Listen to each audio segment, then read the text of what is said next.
Welcome back. এই video টিউটোরিয়ালে আপনাকে দেখানোর চেষ্টা করব কিভাবে আপনি আপনার ফাইবার অ্যাকাউন্টটি ভেরিফাই করবেন, অর্থাৎ আপনার অ্যাকাউন্টটি ভেরিফিকেশন করা না পর্যন্ত আপনি টাকা উইথড্র করতে পারবেন না, অর্থাৎ ভেরিফাই আপনাকে করতে হবে। কিভাবে আপনার ফাইবার অ্যাকাউন্টে আপনি ভেরিফিকেশন করবেন সম্পূর্ণ বিষয় জুড়ে আপনাদের সাথে থাকবো আমি ওহিদুল ইসলাম এবং আপনারা দেখছেন আইটেক বাংলা ইউটিউব চ্যানেল। তো ভিডিওটি শুরু করব। ভিডিওটি শুরু করার আগে আপনার কাছে ছোট্ট একটি রিকোয়েস্ট, আপনি যদি আমার চ্যানেল নতুন হয়ে থাকেন তাহলে হিট দ্য সাবস্ক্রাইব বাটন, আর যদি অলরেডি সাবস্ক্রাইব করে থাকেন আপনাকে অসংখ্য ধন্যবাদ। আর হ্যাঁ, চাইলে ফেসবুকে আমাকে ফলো করতে পারেন, পেজটিতে একটি লাইক দিতে পারেন, ভিডিওগুলো শেয়ার করে আমার পাশে থাকতে পারেন।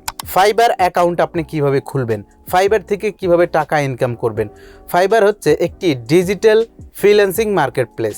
আপনি চাইলে নিজে এখানে বিভিন্ন সার্ভিস প্রোভাইড করে বায়ারদের কাছ থেকে টাকা ইনকাম করতে পারেন, যা ঘরে বসে করা সম্ভব। এবং আপনি চাইলে ঘরে বসে ইউএস ডলার ইনকাম করতে পারেন কোনো রকমের কোনো ইনভেস্ট ছাড়াই, শুধুমাত্র সার্ভিস প্রোভাইড করে টাকা ইনকাম করতে পারেন। এটি হচ্ছে ডিজিটাল মার্কেট প্লেস। কীভাবে নতুনরা ফাইবারে অ্যাক্টিভ থাকবেন, কীভাবে বায়ারকে রিকোয়েস্ট পাঠাবেন, কীভাবে কাজের জন্য অনুরোধ করবেন, কীভাবে গিগগুলো তৈরি করবেন, কীভাবে এসইও সম্পূর্ণ করবেন, বিস্তারিত সব কিছুই কিন্তু আমি ভিডিওতে তুলে ধরেছি। তাই আপনি পিছনের ভিডিওগুলো দেখবেন, এই একটি অনুরোধ। ফাইবার অ্যাকাউন্ট ভেরিফাই করার জন্য প্রাথমিক অবস্থাতে আপনাকে কিছু অর্ডার কমপ্লিট করতে হবে। যদি একটা অর্ডার বা দুইটা অর্ডার আপনি কমপ্লিট করেন তাহলে আপনাকে ফাইবার থেকে একটি নোটিফিকেশন জানানো হবে আইডেন্টি ভেরিফাই করার জন্য। আপনি যখন আইডেন্টি ভেরিফাই করবেন তখন আপনি ফাইবারের একটি নিয়মিত গ্রাহক হয়ে যাবেন। আপনি চাইলে তখন ইনকাম করা ইউএস ডলারটি উইথড্র করতে পারবেন। উইথড্র করার আগে আপনাকে অবশ্যই ভেরিফাই করতে হবে। এবং ভেরিফাই প্রসেস কিভাবে কমপ্লিট করবেন, ভেরিফাই করার জন্য প্রথমে আপনাকে দুইটি স্টেপ ফলো করতে হবে। প্রথমত একটি পাসপোর্ট আপনাকে সংগ্রহ করতে হবে, অথবা একটি ন্যাশনাল আইডি কার্ড অথবা ড্রাইভিং লাইসেন্স। আপনার যদি পাসপোর্ট কিংবা ড্রাইভিং লাইসেন্স কিংবা আইডি কার্ড থাকে তাহলে আপনি ভেরিফাই করতে পারবেন। তারপর হচ্ছে একটি ফেস প্রয়োজন হবে, অর্থাৎ আপনার নিজের একটি ছবি প্রয়োজন হবে। আপনার যদি নিজের আইডি হয়ে থাকে, নিজের নামে আপনার ফাইবার অ্যাকাউন্টটি ভেরিফাই করতে চান তাহলে আপনার নিজের ছবি প্রয়োজন হবে, অথবা আপনার পাশের যদি আপনার মা কিংবা আপনার বাবার কিংবা আপনার বড় ভাইয়ের আইডি কার্ড দিয়ে আপনি ভেরিফাই করতে চান তাহলে আপনি ভেরিফাই করতে পারবেন ইজিলি। অ্যাকাউন্ট ভেরিফাই করতে চান অন্য মানুষের তথ্য দিয়ে, যেমন আইডি কার্ড এবং তার ছবি, এই দুটো জিনিস কিন্তু খুবই গুরুত্বপূর্ণ এবং প্রয়োজন হবে। তারপর আপনার ফাইবার অ্যাকাউন্টের বিলিং ইনফরমেশন চেঞ্জ করতে হবে। বিলিং ইনফরমেশন চেঞ্জ করার পরে আপনি আইডি কার্ড সাবমিট করবেন, এর আগে আপনি আইডি কার্ড সাবমিট করবেন না। কিভাবে বিলিং ইনফরমেশন চেঞ্জ করবেন, বিলিং ইনফরমেশন চেঞ্জ করার জন্য প্রথমে আপনাকে fiverr.com-এ চলে আসতে হবে। তারপর এখানে সুইফট অ্যাকাউন্টে ক্লিক করতে হবে। অ্যাকাউন্টে ক্লিক করার পর আপনি ঠিক এইখানে চলে আসতে পারবেন, ড্যাশবোর্ডে চলে আসবেন। এখানে আবার আপনার ফটোর আইকনের উপরে ক্লিক করবেন। এখানে ক্লিক করার পরে আপনি এখানে দেখবেন সেটিং নামে একটি অপশন রয়েছে, আপনি সেটিংয়ের উপরে ক্লিক করবেন। সেটিংয়ের উপরে ক্লিক করার সাথে সাথে দেখবেন এখানে সেটিং উইন্ডোটি আসবে। এখানে আপনাকে অবশ্যই বিলিং ইনফরমেশন চেঞ্জ করতে হবে। এখানে বিলিং ইনফরমেশন আপনি দেখতে পাবেন। এখানে আসার পরে এখানে দেখবেন পুরোপুরি একটি ফর্ম রয়েছে। এখানে আপনাকে ফুল নাম দিতে হবে, তারপর আপনার স্টেট দিতে হবে, তারপর আপনার জেলা দিতে হবে, অর্থাৎ আপনি কোথায় রয়েছেন। আপনি এই সব তথ্য পেতে পারেন আপনার ন্যাশনাল আইডি কার্ড কিংবা আপনার ড্রাইভিং লাইসেন্স কিংবা আপনার পাসপোর্ট থেকে আপনি এই সব ইনফরমেশন সংগ্রহ করতে পারেন। হুবহুব দেখে আপনি ঠিক এইখানে টাইপ করবেন, এখানে সম্পূর্ণ ইংলিশে টাইপ করবেন, একটি অনুরোধ রইল। তারপরে কিভাবে ভেরিফিকেশন করবেন, এগুলো যখন আপনার কমপ্লিট হয়ে যাবে, বিলিং ইনফরমেশন যখন আপনি কমপ্লিট করবেন সবগুলো দিয়ে তারপর সেভ বাটনে ক্লিক করলে বিলিং ইনফরমেশন কমপ্লিট হয়ে যাবে। তারপর আপনাকে যে লিঙ্কটি দেওয়া হবে ফাইবার থেকে একটি নোটিফিকেশন আপনাকে পাঠাবে, সে ওই নোটিফিকেশন আপনি ক্লিক করবেন। ক্লিক করার পরে ঠিক এই উইন্ডোটি নিয়ে আসবে। এখানে লেখা আছে টেক এ বেটার ফটো। এখানে বলবে যে আপনাকে একটি ভালো কোয়ালিটিফুল ফটো দিতে হবে এবং কি দিতে হবে তা কিন্তু আপনি এখানে দেখতে পাবেন। এখানে যখন আপনি ভেরিফাইতে ক্লিক করবেন তখনই কিন্তু আপনার সমস্ত ইনফরমেশনগুলো সঠিকভাবে দেখতে পাবেন। এখানে লেখা আসবে, এখানে লেখা আছে যে আপনাকে একটি ভালো ফটো তুলতে হবে। প্রথমে লেখা আছে make sure the photo is clear এবং শার্প। যদি আপনার ফটো কোনো রকমের অস্পষ্ট থাকে, অর্থাৎ কোনো অংশ বোঝা যাচ্ছে না, হাতের লাড়াচাড়ায় ছবিটি খুব দুর্বল উঠেছে, তাহলে কিন্তু হবে না। একদম ক্লিয়ার এবং স্পষ্ট যেন হয়। আইডি কার্ডের ছবিগুলো, আইডি কার্ডের নামগুলো যেন স্পষ্ট ক্লিয়ার হয়, যেন বুঝতে পারে, রোবোটিক সিস্টেমে যেন বুঝতে পারে। তারপর এখানে বলতেছে গুড লাইটিং, অর্থাৎ আপনার ফটোর ভিতরে আপনি যে ড্রাইভিং লাইসেন্স কিংবা ন্যাশনাল আইডি কার্ড কিংবা আপনার পাসপোর্টের ছবি তুলবেন যেন ছবিগুলো ভালো হয়, গুড গুড কোয়ালিটিফুল হয়। তারপর ইউআরএস আইডি ফ্রেম, অর্থাৎ আপনাকে খেয়াল করতে হবে যেন আপনার পুরোপুরি আইডি ফ্রেমের ভিতরে থাকে। যদি ন্যাশনাল আইডি কার্ড হয় তাহলে ন্যাশনাল আইডি কার্ডের চতুর্পাশটি যেন ফ্রেমের ভিতরে অর্থাৎ ছবির ভিতরে থাকে। যদি আপনার পাসপোর্ট হয় তাহলে পাসপোর্টের সমস্ত ইনফরমেশন যেন ছবির ভিতরে থাকে, অর্থাৎ বাইরের অংশটি যেন থাকে, যে এটি ছবির শেষ অংশটুকু যেন থাকে। ঠিক এভাবে আপনি তোলার চেষ্টা করবেন। তারপর যদি ড্রাইভিং লাইসেন্স হয় ঠিক একই নিয়মে সবগুলো যেন ভিতরে থাকে। তারপর এখানে লেখা আছে make sure the ID is not কাট। এখানে একটি গুরুত্বপূর্ণ বিষয়, আপনাকে আইডি এখনই তুলতে হবে, অর্থাৎ ইনস্ট্যান্টলি আপনি ন্যাশনাল আইডি কার্ড অথবা পাসপোর্ট অথবা ড্রাইভিং লাইসেন্স এর একটি ছবি তুলবেন, এখনই ছবিটি তুলবেন। কোনোভাবে কাট চলবে না, কোনো রকমের সার্চ চলবে না, অর্থাৎ কোনো এডিট এখানে চলবে না। যদি আপনার এডিট করে আপলোড করার চেষ্টা করেন তাহলে আপনার আইডিটি ডিজেবল হয়ে যেতে পারে। সো অবশ্যই খেয়াল করবেন এবং মেক শিওর।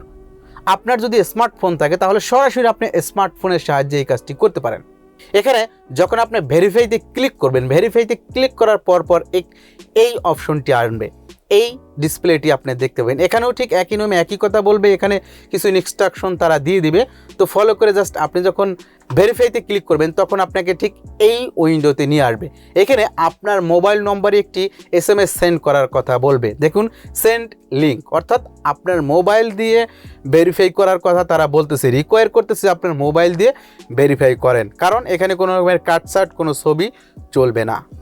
যেখানে আপনার যদি স্মার্টফোন থাকে তাহলে আপনার স্মার্টফোনে যদি এই নাম্বারটি থাকে, যেখানে আপনি ফাইবার অ্যাকাউন্ট যে মোবাইল নম্বর দিয়ে আপনি ভেরিফাই করেছেন সেই মোবাইল নম্বরটি কিন্তু এখানে আসবে, এবং সেই মোবাইল নম্বরটি যদি আপনার স্মার্টফোনের ভিতরে থাকে তাহলে আপনি ওইখানে একটি লিঙ্ক সেন্ড করতে পারবেন। ডাবল ক্লিক করলেই দেখবেন অপেরা মেনায় গুগল ক্রোম যে কোনো একটি ব্রাউজারে আপনার মোবাইলটি সরাসরি ওপেন হয়ে যাবে এবং এই ইনফরমেশনগুলো আপনি দেখতে পাবেন। যদি আপনার ল্যাপটপ কিংবা আপনার মোবাইল ফোন দিয়ে করতে চান তাহলে কীভাবে করবেন? ল্যাপটপ কিংবা মোবাইল ফোন দিয়ে যদি করেন তাহলে অন্য একজনের মোবাইল দিয়ে কিংবা অন্য একজনের ক্যামেরা দিয়ে আপনি সরাসরি আপনার আইডি কার্ডের অথবা আপনার পাসপোর্টের অথবা আপনার ড্রাইভিং লাইসেন্সের ছবি তুলতে হবে। তারপর আপনার নিজের ফেসের একটি ছবি তুলতে হবে। ঠিক এইভাবে ছবিটি তুলবেন। তারপর আপনার ব্রাউজারটি মোবাইল মোড করে নিতে হবে। যদি ল্যাপটপ দিয়ে হয় তাহলে ল্যাপটপটাও আপনি ব্রাউজারটি মোবাইল মোড করে নিতে পারেন, তারপরে আপনি আপলোড করতে পারবেন। সেক্ষেত্রে কীভাবে করবেন? তার জন্য প্রথমে আপনাকে গুগল ক্রোম ব্রাউজারটি ওপেন করতে হবে, অন্য কোনো ব্রাউজারেও হবে না, গুগল ক্রোম ব্রাউজারটি সরাসরি ওপেন করতে হবে। তারপর এখানে আপনি 3 ডট আইকন দেখতে পাবেন, এখানে ক্লিক করতে পারেন। এখানে ক্লিক করার পরে এখানে দেখবেন মোর টুলস নামে একটি অপশন রয়েছে, এখানে ক্লিক করতে পারেন, অথবা আপনি শর্টকাট প্রয়োগ করতে পারেন। যদি শর্টকাটে ক্লিক করেন তাহলে ঠিক সেম উইন্ডোটি ওপেন হবে। সো আপনি এখানে যখন মোর অপশনে ক্লিক করবেন তখন এখানে লেখা দেখবেন ডেভেলপার অপশন। যখন আপনি ডেভেলপার অপশনে ক্লিক করবেন তখন ডেভেলপার অপশনটি চালু হয়ে যাবে এবং ব্রাউজারটি ছোট হয়ে যাবে এবং এখানে কোড অনেক কিছু লেখা দেখতে পাবেন। তারপর আপনি উপরে দেখবেন এখানে রেসপন্স থাকতে পারে, যদি আপনার কোনো কিছু পরিবর্তন না করেন তাহলে রেসপন্স থাকতে পারে। তো এখানে রেসপন্সের উপরে ক্লিক করবেন, ঠিক এই জায়গাতে ক্লিক করবেন। এখানে ক্লিক করার পরে আপনি এখানে দেখবেন অনেকগুলো ভার্সন রয়েছে। গুগল ক্রোম ডেভেলপার ভার্সনে অনেকগুলো অ্যাড রয়েছে, এখান থেকে আপনাকে যে কোনো একটি মোবাইল মোড চুজ করতে হবে। এখানে আমরা আইফোন X চুজ করে থাকি, আপনি চাইলে অন্য ডিভাইস এখান থেকে চয়েস করতে পারেন। তো আমরা রিকমেন্ড করবো আইফোন X চুজ করবেন। তারপর আইফোন X চুজ করার পরে আপনি এখানে রিলোড করতে পারেন। এখানে যদি রিলোড বাটনে ক্লিক করেন তাহলে দেখবেন মোবাইল মোড চলে আসবে। এখন আপনি খুব ইজিলি আপনার ইনফরমেশনগুলো আপলোড করতে পারেন, তবে অবশ্যই শিওর হয়ে নিতে হবে যে আপনি অন্য একটি মোবাইল দিয়ে বা অন্য একটি ক্যামেরা দিয়ে ছবিটি তুলেছেন, সরাসরি কোনো রকমের এডিট বা কোনো রকমের কোনো পুরাতন ছবি না হয়, একদম ইনস্ট্যান্টলি তুলেছেন, এখনই আপনি আপলোড করবেন। সেক্ষেত্রে এখানে রিলোড করার পরে আপনি দেখবেন এখানে অপশনগুলো চেঞ্জ হয়ে যাবে। এখন ঠিক একই নিয়মে একই অপশন আসবে, জাস্ট আপনি এখানে ভেরিফাইতে ক্লিক করবেন, তারপর এইভাবে আসবে। এখানে আপনি দেখবেন যে কিসের মাধ্যমে ভেরিফাই করতে পারবেন। প্রথমে থাকবে হচ্ছে পাসপোর্ট, দ্বিতীয়তে থাকবে হচ্ছে আপনার আইডি কার্ড, তৃতীয়তে ড্রাইভিং লাইসেন্স। আপনি কি দিয়ে করতে চান? যদি আইডি কার্ড দিয়ে করতে চান তাহলে আইডি কার্ডের উপরে একটি টিক চিহ্ন করবেন, দেখবেন এখানে টিক চিহ্ন হয়ে থাকে। সো আপনি এখানে টিক চিহ্ন করবেন। টিক চিহ্ন করার পরে এখানে নিচে দেখতে পাবেন নেক্সট একটি অপশন রয়েছে। তো আপনি টিক চিহ্নটা করে দিয়ে নেক্সটে ক্লিক করবেন। নেক্সটে ক্লিক করার পরে ঠিক এইভাবে আপনি দেখতে পাবেন আইডি ফটো, অর্থাৎ আপনাকে আপনার আইডির একটি ফটো আপলোড করতে হবে। এখানে কিন্তু তারা শিওরভাবে লিখে দিয়েছে যে একদম ক্লিয়ার এবং হাই কোয়ালিটি ফটো যেন হয়। সো এখন যেহেতু আপনি আপলোড করবেন এবং আপনার স্মার্টফোন দিয়ে অথবা আপনার ক্যামেরা দিয়ে ছবিগুলো তুলে রেখেছেন, সেক্ষেত্রে এইখানে দেখবেন ক্যামেরার মতো আইকন রয়েছে। সেখানে আইকনের উপরে যদি আপনি ক্লিক করেন তাহলে দেখবেন একটি পপ আপ উইন্ডো আসবে। এখন আপনি ব্রাউজ করতে পারবেন ফাইলটি কোথায় রেখেছেন, ইমেজটি কোথায় তুলেছেন, সেই ইমেজটি সিলেক্ট করবেন, ওপেন বাটনে ক্লিক করবেন, দেখবেন ইমেজটি এখানে চলে আসবে। তারপর আপনি নেক্সটে ক্লিক করবেন। তারপর এখানে আপনাকে একটি সেলফি ছবি দিতে হবে। তো আপনি সেলফিটিও ঠিক একই নিয়মে তুলবেন, যেখানে রাখবেন সেখান থেকে সিলেক্ট করবেন, তারপর এখানে নিয়ে আসবেন, এখানে আপলোড করবেন। আপলোড করার পরে আপনার সেলফিটি যখন আপলোড করবেন তখন ঠিক এইখানে নিয়ে আসবে। এখানে দেখতে পাচ্ছি ধন্যবাদ দেখা যাচ্ছে, থ্যাঙ্কস জানাচ্ছে এবং আপনার ছবিটি আপনি এখানে নিচে দেখতে পাবেন। এখন আপনি এখানে শেয়ার হয়ে নেবেন যে সবগুলো ঠিক আছে কিনা, আপনার আইডি কার্ড, আপনার সেলফি ঠিক আছে কিনা এবং কোনো রকমের কোনো এডিট স্পট যুক্ত করা কোনো ফটো দেননি। শেয়ার হয়ে তারপর আপনি সাবমিট বাটনে ক্লিক করবেন। সাবমিট বাটনে ক্লিক করার সাথে সাথে দেখবেন এখানে আপনাকে ধন্যবাদ জানাবে, আইডি ইজ সাবমিটেড, একটি ধন্যবাদ জানাবে। তারপর এখানে গো মার্কেট প্লেস, এখানে আপনাকে ক্লিক করতে বলবে। তো এখানে ক্লিক করার পরে আপনি চলে যেতে পারবেন। তারপর আপনার ইমেলটি চেক করবেন, আপনার ইমেইলে জানানো হবে। যদি ভেরিফাই সাকসেসফুল হয় তাহলে আপনাকে ইমেল করা হবে। এখন আপনার মেলটি আপনি চেক করতে পারেন। আমরা দেখতে পাচ্ছি এখানে মেইল আসছে। সো আমরা যদি এখানে ক্লিক করি তাহলে এখানে লেখা আসবে congratulation, your identity has been verified, অর্থাৎ আমাদের আইডি কার্ডটি সাকসেসফুলি সে ভেরিফাইড করতে পেরেছে। 2 থেকে 3 মিনিটের ভিতরে আপনি দেখবেন যে আপনার আইডিটি সাকসেসফুল ভেরিফাইড হয়ে যাবে, যদি কোনো রকমের কোনো এডিট প্রবলেম না থাকে। আশা করি আপনি বুঝতে পেরেছেন কিভাবে ফাইবারে নিজের আইডি কার্ড দিয়ে নিজের অ্যাকাউন্টটি ভেরিফাই করতে হয়। কোনো রকমের কোনো ঝামেলায় পড়বেন না, খুব ইজিলি এই কাজটি করতে পারবেন। জাস্ট কয়েকটি স্টেপ ফলো করে আপনি নিজে আইডি কার্ড দিয়ে নিজের আইডেন্টি ভেরিফাই করতে পারেন ফাইবারে। এই ছিল আজকের ভিডিওটি কেমন লাগলো কমেন্টের মাধ্যমে জানিয়ে দিবেন। ভিডিওটি ভালো লাগলে ফ্রেন্ডদের সাথে শেয়ার করতে একদমই ভুলবেন না, আর আমার চ্যানেলটি সাবস্ক্রাইব মাস্ট। দেখা হবে পরবর্তী কোনো এক ভিডিও টিউটোরিয়ালে। সে পর্যন্ত ভালো থাকবেন, সুস্থ থাকবেন। আসসালামু আলাইকুম।